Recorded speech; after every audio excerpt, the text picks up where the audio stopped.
Сәлеметсіздер ме, құрметті 4-ші сынып оқушылары. Бүгінгі видеода біз ағылшын тілі пәнінің 3-ші тоқсан бойынша ТЖБ тапсырмаларын орындайтын боламыз. Бұл ТЖБ-да 4 тапсырма бар, орындалу ұзақтығы 40 минут. Олай болса, алғашқы тапсырмадан бастайық. Бірінші тапсырмамыз бұл listening, яғни тыңдалым. Task 1. Listen to the conversation carefully and complete the sentences. You will listen to the recording twice. Аудармасы: әңгімені мұқият тыңдап, төмендегі сөйлемдерді толықтырыңыз.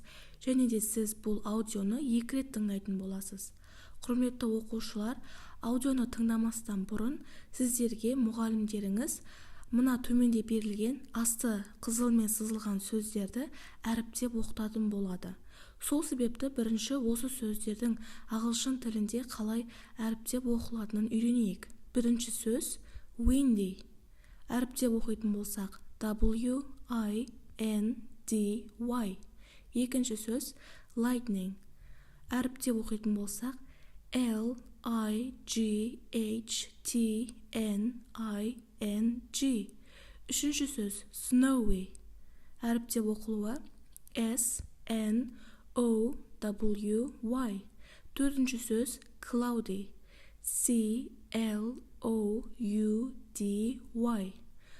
Енді осы сөздерді мұғалімдеріңіз сіздерге әріптеп оқытты. Келесі сіздерге аудионы тыңдататын болады. Енді аудионы тыңдайсыздар. Мына жерде сөйлемдердің қасында қызылмен жазылған сөздер бұл аудионың дұрыс жауаптары. Олай болса, сөйлемдерді аударып көрейік. Бірінші сөйлем There is thunder and lightning now in America. Америкада қазір күн күркіреп жатыр және де найзағай ойнап жатыр. Екінші сөйлем In northern Canada, the weather is cold and snowy. Оңтүстік Канадада ауа райы суық әрі қарлы. Үшінші сөйлем The weather in Europe is windy. Европада ауа райы желді. The weather in Asia is cloudy and warm. Азияда ауа райы бұлтты әрі жылы. Оқушылар, енді екінші тапсырмаға өтейік. Екінші тапсырма reading, яғни оқылым. Task 2. Read the text, identify true and false sentences. Екінші тапсырма мәтінді оқы және де дұрыс-бұрыс сөйлемдерді анықтаңыз дейді. Олай болса, бірінші мәтінді оқып, аудармасын біліп алайық. Tom is an animal lover. He admires all animals. When he was a kid, Tom read many books about animals. The most exciting thing for him was going to the zoo. Том жануар сүйгіш адам. Ол барлық жануарларды жақсы көреді. Том кішкентай кезінде жануарлар туралы көптеген кітаптарды оқыды. Ол үшін ең қызықты нәрсе зоопаркке бару болатын.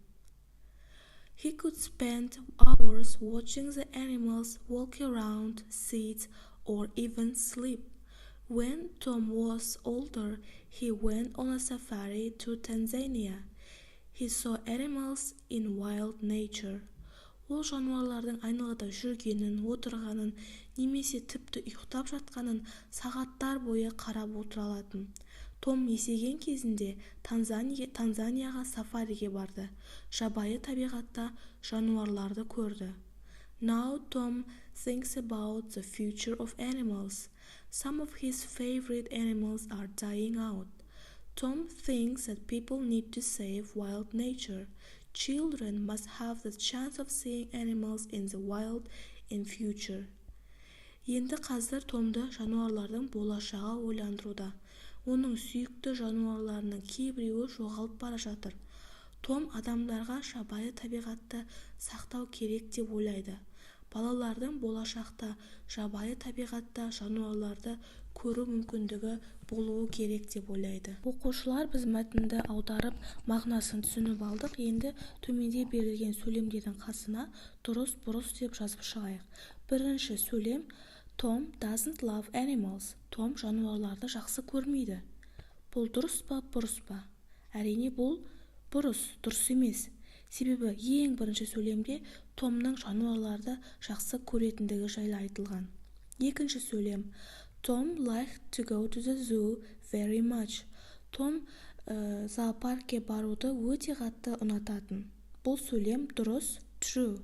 Үшінші сөйлем. When Tom was a kid, he went on a safari to Tanzania. Том кішкентай болған кезде ол Танзанияға сафариге барды. Бұл сөйлем дұрыс емес, false. Себебі Том кішкентай кезінде емес, есейген кезінде Танзанияға барды. Төртінші сөйлем.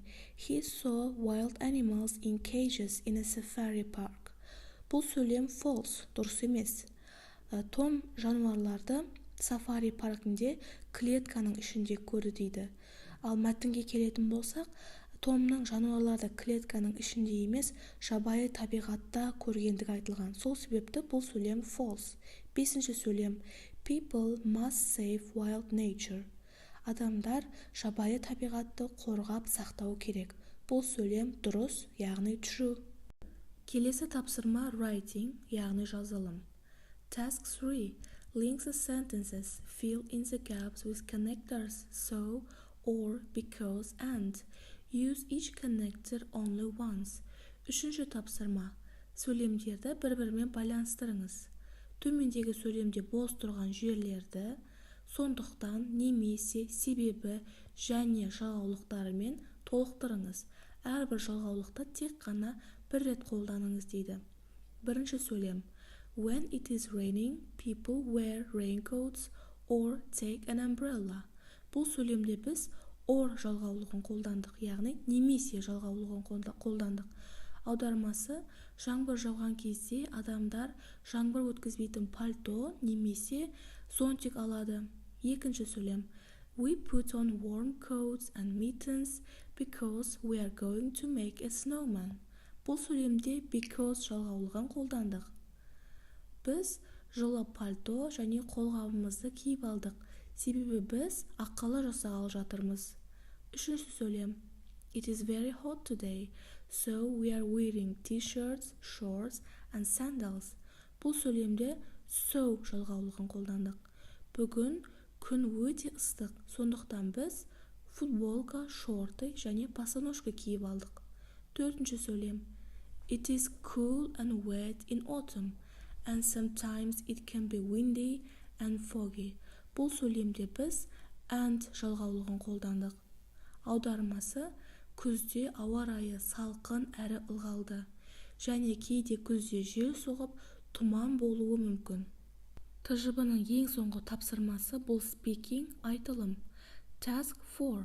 Work in pairs. Choose one picture. Look at the picture and talk to your classmate about it. Describe the picture, ask and answer questions. Төртінші тапсырма. Бұл тапсырмада сіз жұп болып жұмыс жасау керексіз.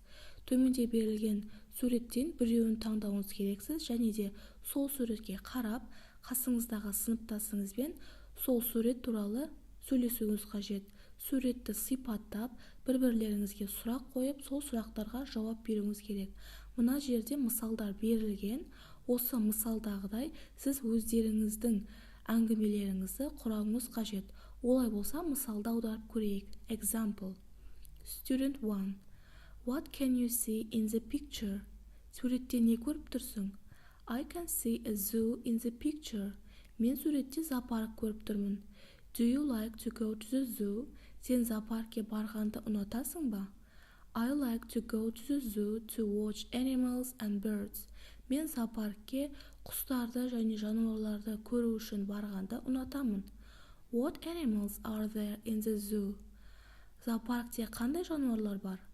There are many different animals there. Ол жерде әртүрлі көптеген жануарлар бар дейді. Екінші мысал. Do you like to visit zoos? Сен зоопаркке барып тұрғанды ұнатасың ба? Yes, very much. Sometimes I go to the zoo with my family. Я өте қатты ұнатамын. Кейде мен зоопаркке отбасыммен барамын. What can you do there? Сен ол жерде не істейсің? We can feed animals there. Біз ол жерде жануарларды тамақтандыра аламыз. What animals do you like? Саған қандай жануарлар ұнайды? I like all animals. Маған барлық жануарлар ұнайды. Достар, енді мен қазір сіздерге арнап осындай диалог құрастырдым. Екінші суретке қарап алыңыздар. Екінші суретте балалар аққала жасап жатыр.